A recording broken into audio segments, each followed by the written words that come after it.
आज की हमारी कहानी का नाम है चीप की दावत, जिसे लिखा है भीष्म साहनी ने।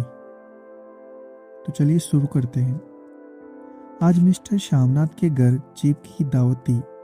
श्यामनाथ और उनकी धर्मपत्नी को पसीना पोंछने की फुर्सत न थी। पत्नी ड्रेसिंग गाउन पहने, उलझे हुए बालों का जूड़ा बनाए, मुंह पर फैली हुई सुर्खी और पाउडर को मले, और मिस्टर श्यामनाथ सिगरेट पर सिगरेट फूंकते हुए चीज़ों की फेहरिस्त हाथ में थामे एक कमरे से दूसरे कमरे में आ जा रहे थे। आखिर 5 बजते बजते तैयारी मुकम्मल होने लगी। कुर्सियाँ, मेज, तिपाइयाँ, नेपकिन, फूल सब बरामदे में पहुंच गए। ड्रिंक का इंतजाम बैठक में कर दिया गया। अब घर का फालतू सामान अलमारियों के पीछे और पलंगों के नीचे छिपाया जाने लगा। तभी सामनाथ के सामने सहसा एक अड़चन खड़ी हो गई। माँ का क्या होगा? इस बात की ओर ना उनका और ना उनकी कुशल गृहिणी का ध्यान गया था। मिस्टर सामनाथ श्रीमती की ओर घूमकर अंग्रेजी में बोले, माँ का क्या होगा? श्रीमती काम करते करते ठहर गई और थोड़ी देर तक सोचने के बाद बोली, इन्हें पिछवाड़े इनकी सहेली के घर भेज दो। रात भर बेशक वही रहे, कल आ जाए। श्यामनाथ सिगरेट मुंह में रखे सिकुड़ी आंखों से श्रीमती के चेहरे की ओर देखते हुए पल भर सोचते रहे। फिर सिर हिलाकर बोले, नहीं, मैं नहीं चाहता कि उस बुढ़िया का आना जाना यहाँ फिर से शुरू हो। पहले ही बड़ी मुश्किल से बंद किया था। माँ से कहे कि जल्दी हो और खाना खा के शाम को ही अपनी कोठरी में चली जाए। मेहमान कहीं 8 बजे आएंगे, इससे पहले ही अपने काम से निपट ले। सुझाव ठीक था, दोनों को पसंद आया। मगर फिर सहसा श्रीमती बोल उठी। जो वह सो गई और नींद में खर्राटे लेने लगी तो साथ ही तो बरामदा है जहां लोग खाना खाएंगे। तो इन्हें कह देंगे कि अंदर से दरवाज़ा बंद कर ले, मैं बाहर से ताला लगा दूंगा, या माँ को कह देता हूँ कि अंदर जाकर सोए नहीं, बैठी रहे, और क्या। और जो सो गई तो डिनर का क्या मालूम कब तक चले, 11-11 बजे तक तो तुम ड्रिंक ही करते रहते हो। श्यामनाथ कुछ खींच उठे, हाथ झटकते हुए बोले, अच्छी वली यह भाई के पास जा रही थी, तुमने यूं ही खुद अच्छा बनने के लिए बीच में टांग अड़ा दी। वाह, तुम माँ और बेटों की बातों में मैं क्यों बुरी बनूं, तुम जानो और वह जाने। मिस्टर सामनाथ चुप रहे। यह मौका बहस का न था, समस्या का हल ढूंढने का था। उन्होंने घूमकर माँ की कोठरी की ओर देखा। कोठरी का दरवाजा बरामदे में खुलता था। बरामदे की ओर देखते हुए झट से बोले, मैंने सोच लिया है। और उन्हीं कदमों से माँ की कोठरी के बाहर जा खड़े हुए। माँ दीवार के साथ एक चौकी पर बैठी, दुपट्टे में मुंह सिर लपेटे माला जप रही थी। सुबह से तैयारी होती देखते हुए माँ का भी दिल धड़क रहा था। बेटे के दफ्तर का बड़ा साहब घर पर आ रहा है, सारा काम सुबीते से चल जाए। माँ, आज तुम खाना जल्दी खा लेना, मेहमान लोग 7:30 बजे आ जाएंगे। माँ ने धीरे से मुंह पर से दुपट्टा हटाया और बेटे को देखते हुए कहा, आज मुझे खाना नहीं खाना है। बेटा, तुम तो जानते हो, मांस मछली बने तो मैं कुछ नहीं खाती। जैसे भी हो अपने काम से जल्दी निपट लेना। अच्छा बेटा। और माँ, हम लोग पहले बैठक में बैठेंगे, उतनी देर तुम यहाँ बरामदे में बैठना। फिर जब हम यहाँ आ जाए तो तुम गुसल खाने के रास्ते बैठक में चली जाना। माँ अवाक बेटे का चेहरा देखने लगी, फिर धीरे से बोली, अच्छा बेटा। और माँ, आज जल्दी सो नहीं जाना, तुम्हारे खर्राटों की आवाज़ दूर तक जाती है। माँ लज्जित सी आवाज़ में बोली, क्या करूँ बेटा, मेरे बस की बात नहीं है। जब से बीमारी से उठी हूँ, नाक से सांस नहीं ले सकती। मिस्टर श्यामनाथ ने इंतजाम तो कर दिया, फिर भी उनकी उधेड़-बुन खत्म नहीं हुई। जो चीप अचानक इधर आ निकला तो 8-10 मेहमान होंगे, देसी अफसर, उनकी स्त्रियां होंगी, कोई भी गुसल खाने की तरफ जा सकता है। क्षोभ और क्रोध में वह झुंझलाने लगे। एक कुर्सी को उठाकर बरामदे में कोठरी के बाहर रखते हुए बोले, आओ माँ, इस पर जरा बैठो तो। माँ माला संभालती पल्ला ठीक करके उठी और धीरे से कुर्सी पर आकर बैठ गई। यूं ही नहीं माँ, टांगे ऊपर चढ़ाकर नहीं बैठते, यह खाट नहीं है। माँ ने दोनों टांगे नीचे उतार ली। और खुदा के वास्ते नंगे पांव नहीं घूमना, ना ही वह खड़ाऊ पहनकर सामने आना। किसी दिन तुम्हारी यह खड़ाऊ उठाकर मैं बाहर फेंक दूंगा। माँ चुप रही। कपड़े कौन से पहनोगी माँ? जो है वही पहनूंगी बेटा, जो कहो पहन लूँ। मिस्टर श्यामनाथ सिगरेट मुंह में रखे फिर अधकुली आंखों से माँ की ओर देखने लगे और माँ के कपड़ों की ओर सोचने लगे। श्यामनाथ हर बात में तरतीब चाहते थे। घर का सब संचालन उनके अपने हाथ में था। खूटियाँ कमरों में कहाँ लगाई जाए, बिस्तर कहाँ पर बिछे, किस रंग के पर्दे पर लगाए जाए, श्रीमती कौन सी साड़ी पहने, मेज किस साइज की हो। श्यामनाथ को चिंता थी कि अगर जीव का साक्षात माँ से हो गया तो कहीं लज्जित नहीं होना पड़े। माँ को सिर से पांव तक देखते हुए बोले, तुम सफ़ेद कमीज और सफ़ेद सलवार पहन लो। माँ, पहन के आओ तो जरा देखूं। माँ धीरे से उठी और अपनी कोठरी में कपड़े पहनने चली गई। यह माँ का जमेला ही रहेगा। उन्होंने फिर अंग्रेजी में अपनी स्त्री से कहा, कोई ढंग की बात हो तो भी कोई कहे, अगर कोई उल्टी सीधी बात हो गई, जीव को बुरा लगा तो सारा मजा जाता रहेगा। माँ सफ़ेद कमीज और सफ़ेद सलवार पहनकर बाहर निकली। छोटा सा कद, सफ़ेद कपड़ों में लिपटा छोटा सा सूखा हुआ शरीर, धुंधली आंखें, केवल सिर के आधे जड़े हुए बाल पल्ले की ओर आट में छिपाए हुए और पहले से कुछ ही कम कुरूप नजर आ रही थी। चलो ठीक है, कोई चूड़ियाँ वूड़ियाँ हो तो वह भी पहन लो, कोई हर्ज नहीं। चूड़ियाँ कहाँ से लाऊं बेटा, तुम जो जानते हो सब जेवर तुम्हारी पढ़ाई में बिक गए। यह वाक्य श्यामनाथ को तीर की तरह लगा।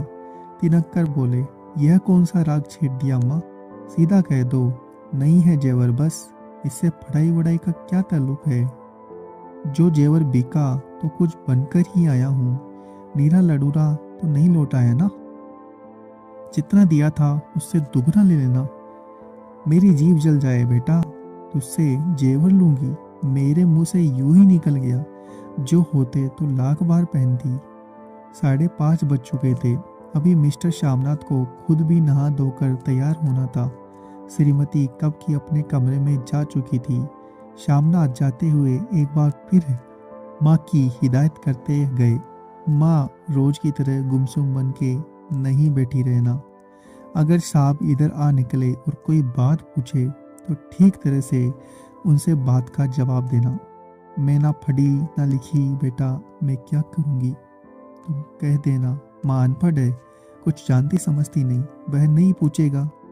7 बजते बजते माँ का दिल धक धक करने लगा। अगर चीप सामने आ गया और उसने कुछ पूछा तो वह क्या जवाब देगी। अंग्रेज को तो दूर से ही देखकर घबरा उठती है, यह तो अमेरिकी है, ना मालूम क्या पूछे, मैं क्या कहूँगी। माँ का जी चाहा कि चुपचाप पिछवाड़े विधवा सहेली के घर चली जाए, मगर बेटे की हुक्म को कैसे टाल सकती थी। चुपचाप कुर्सी पर से टांगे लटकाए वही बैठी रही। एक कामयाब पार्टी वह है जिसमें ड्रिंक कामयाबी से चल जाए। श्यामनाथ की पार्टी सफलता के शिखर चूमने लगी। वार्तालाप उसी रो में बह रहा था जिस रो में गिलास भरे जा रहे थे। कहीं कोई रुकावट न थी, कोई अड़चन न थी। साहब को विस्की पसंद आई थी, मेम साहब को पर्दे पसंद आए थे, सोफा कवर का डिजाइन पसंद आया, कमरे की सजावट पसंद आई थी। इससे बढ़कर क्या चाहिए। साहब तो ड्रिंक के दूसरे दौर में ही चुटकुले और कहानियां कहने लग गए थे।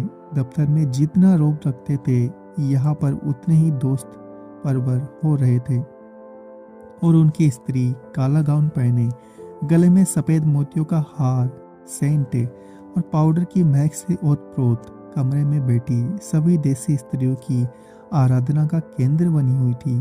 बात बात पर हंसती, बात बात पर सिर हिलाती। श्यामनाथ की स्त्री से तो ऐसे बात कर रही थी जैसे उनकी पुरानी सहेली हो। और इसी रो में पीते पिलाते 10:30 बज गए। वक्त गुजरते पता ही ना चला। आखिर सब लोग अपने अपने गिलासों में आखिरी घूंट पीकर खाना खाने के लिए उठे और बैठक से बाहर निकले।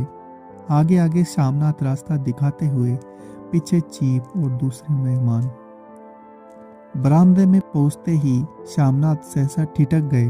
जो दृश्य उन्होंने देखा उससे उनकी आंखें, उनकी टांगें लड़खड़ा गई और क्षणभर में सारा नशा हिरन होने लगा। बरामदे में ऐन कोठरी के बाहर माँ अपनी कुर्सी पर जो की त्यों बैठी थी, मगर दोनों पांव कुर्सी की सीट पर रखे हुए और सिर दाएं से बाएं और बाएं से दाएं झूल रहा था और मुंह से लगातार गहरे खर्राटों की आवाजें आ रही थी।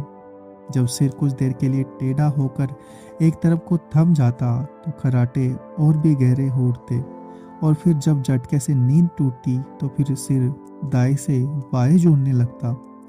पल्ला सिर से खिसक आया था और माँ के जले हुए बाल आधे गंजे सिर पर अस्त व्यस्त हो रहे थे। देखते ही शामनाथ क्रोधित हो उठे। जी चाहा कि माँ को धक्का देकर उठा दे और उन्हें कोठरी में धकेल दे, मगर ऐसा करना संभव ना था। चीफ और बाकी मेहमान पास खड़े थे। माँ को देखते ही देसी अफसरों की कुछ स्त्रियां हंस दी कि इतने में चीफ ने धीरे से कहा, पुअर डियर। माँ हड़बड़ा के उठ बैठी।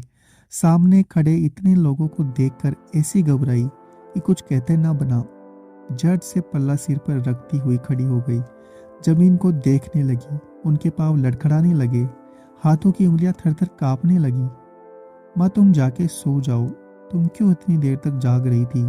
और खिसियाई हुई नजरों से शामनाथ चीप के मुख की ओर देखने लगे। चीप के चेहरे पर मुस्कुराहट थी। वह वही खड़े खड़े बोले, नमस्ते। माँ ने झिझकते हुए अपने में सिमटते हुए दोनों हाथ जोड़े, मगर एक हाथ दुपट्टे के अंदर माला को पकड़े हुए था, दूसरा बाहर। ठीक तरह से नमस्ते भी ना कर पाई। शामनाथ इस पर भी खिन्न हो उठे।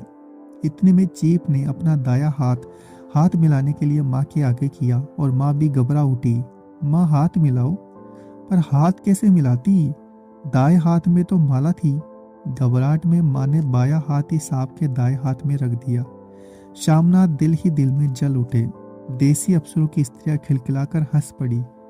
यूं नहीं माँ, तुम तो जानती हो दाया हाथ मिलाया जाता है, दोनों हाथ मिलाओ। मगर तब तक चीप माँ का बाया हाथ ही बार बार हिलाकर कह रहे थे, हाउ डू यू डू? कहो माँ, मैं ठीक हूँ, खैरियत से हूँ। माँ कुछ बड़बड़ाई। माँ कहती है, मैं ठीक हूँ। कहो माँ, हाउ डू यू डू? माँ धीरे से सकुचाते हुए बोली, हाउ डू डू। एक बार फिर कहा उठा। वातावरण हल्का होने लगा। साहब ने स्थिति संभाल ली थी। लोग हंसने और चहकने लगे थे। शामनाथ के मन का शोक भी कुछ कुछ कम होने लगा था। साहब अपने हाथ में माँ का हाथ अब भी पकड़े हुए थे और माँ सिकुड़ी जा रही थी। साहब के मुंह से शराब की बू आ रही थी। शामनाथ अंग्रेजी में बोले, मेरी माँ गांव की रहने वाली है, उम्र भर गांव में रही है, इसलिए आपसे लजाती है। साहब इस पर खुश थे। बोले, सच में? मुझे गांव के लोग बहुत पसंद है। तब तो तुम्हारी माँ गांव के गीत और नाच गान भी जानती होगी। चिप खुशी से सिर हिलाते हुए माँ को टकटकी बांधे देखने लगे। माँ साहब कहते हैं कि कोई गाना सुनाओ, कोई पुराना गीत, तुम्हें तो कितने ही याद रहेंगे। माँ धीरे से बोली, मैं क्या गाऊंगी बेटा, मैंने कब गाया है? वाह माँ, मेहमान का कहा कभी कोई टालता है? साहब ने इतना रीस से कहा है, नहीं गाओगी तो साहब बुरा मानेंगे। मैं क्या गाऊं बेटा, मुझे क्या आता है? वाह, कोई बढ़िया टप्पे सुना दो, दो पत्थर अनारा दे।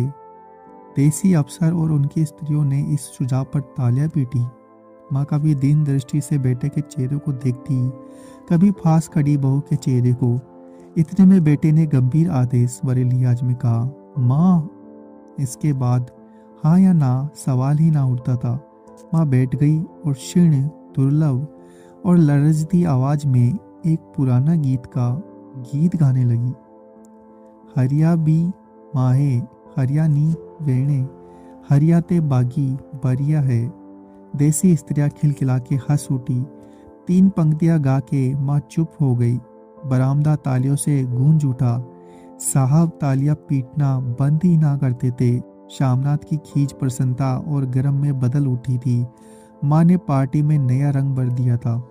तालियां थमने पर साहब बोले, पंजाब के गांवों की दस्तकारी क्या है? सामनाथ खुशी में झूम रहे थे। बोले, ओह बहुत कुछ साहब, मैं आपको एक सेट उन चीज़ों का भेंट करूंगा, आप उन्हें देखकर खुश होंगे। मगर साहब ने सिर हिलाकर अंग्रेजी में फिर पूछा, नहीं, मैं दुकानों की चीज़ नहीं मांगता। पंजाबियों के घरों में क्या बनता है, औरतें खुद क्या बनाती है? श्यामनाथ कुछ सोचते हुए बोले, लड़कियां गुड़िया बनाती है और फुलकारियां बनाती है। फुलकारी क्या? श्यामनाथ फुलकारी का मतलब समझाने की असफल चेष्टा करने के बाद माँ को बोले, क्यों माँ, कोई पुरानी फुलकारी घर में है? माँ चुपचाप अंदर गई और अपनी पुरानी फुलकारी उठा लाई। साहब बड़ी रुचि से फुलकारी देखने लग गए। पुरानी फुलकारी थी, जगह जगह से उसके तागे टूट रहे थे, कपड़ा फटने लगा था। साहब की रुचि देखकर श्यामनाथ बोले, यह फटी हुई है साहब, मैं आपको नई बनवा दूंगा, माँ बना देंगी। क्यों माँ, साहब को फुलकारी पसंद है, इन्हें ऐसे ही एक फुलकारी बना दोगी ना? माँ चुप रही, फिर डरते डरते धीरे से बोली, अब मेरी नज़र कहाँ है बेटा, बूढ़ी आके क्या देखेंगी? मगर माँ का वाक्य बीच में ही तोड़ते हुए श्यामनाथ साहब को बोले, वह जरूर बना देंगी, आप उसे देखकर खुश होंगे। साहब ने सिर हिलाया, थैंक यू। हल्के हल्के झूमते हुए खाने की मेज की ओर बढ़ गए। बाकी मेहमान भी उनके पीछे पीछे ही हो लिए। जब मेहमान बैठ कर गए और माँ घर पर से सबकी आंखें उधर से हट गई, तो माँ धीरे से कुर्सी पर से उठी और सबसे नजरें बचाती हुई अपनी कोठरी में चली गई। मगर कोठरी में बैठने की देर थी कि आंखों में छल छल आंसू बहने लगे। वह दुपट्टे से बार बार उन्हें पोंछती, पर वह बार बार उमड़ आते, जैसे बरसों का बांध तोड़कर उमड़ आए हो।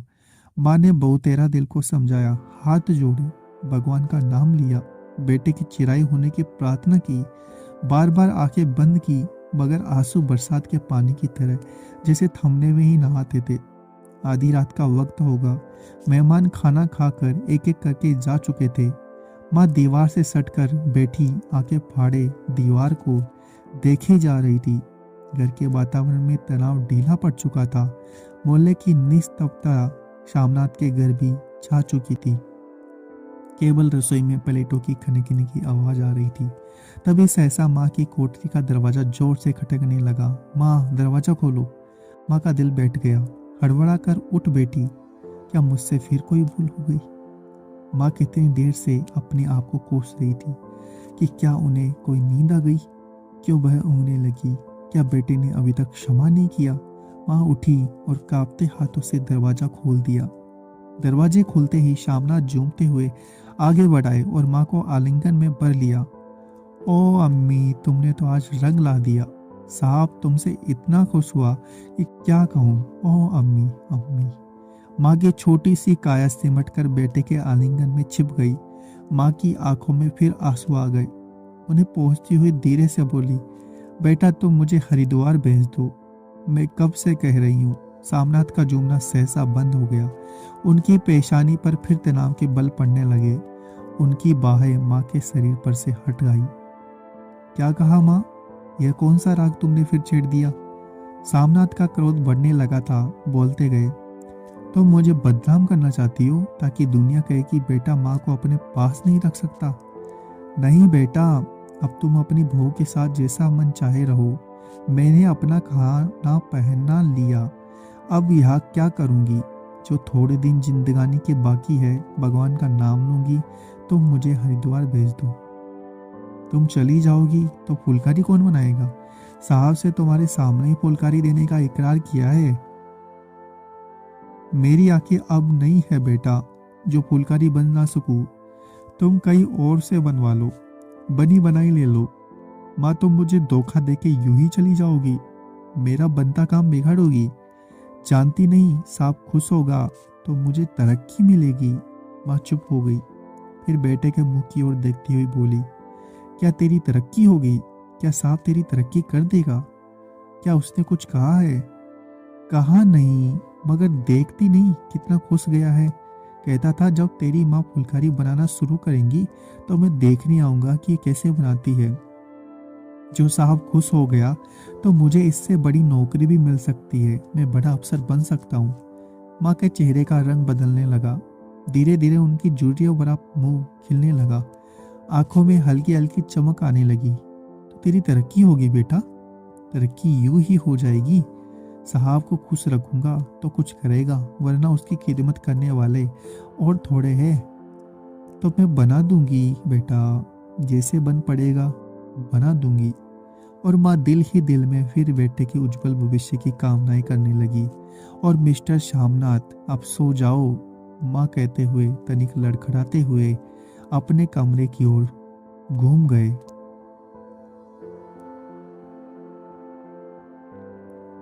तो कैसी लगी आपको ये कहानी, हमें कमेंट बॉक्स में ज़रूर बताएं। अगर आपको कहानी अच्छी लगी तो चैनल को सब्सक्राइब करें, वीडियो को लाइक और शेयर करना ना भूलें।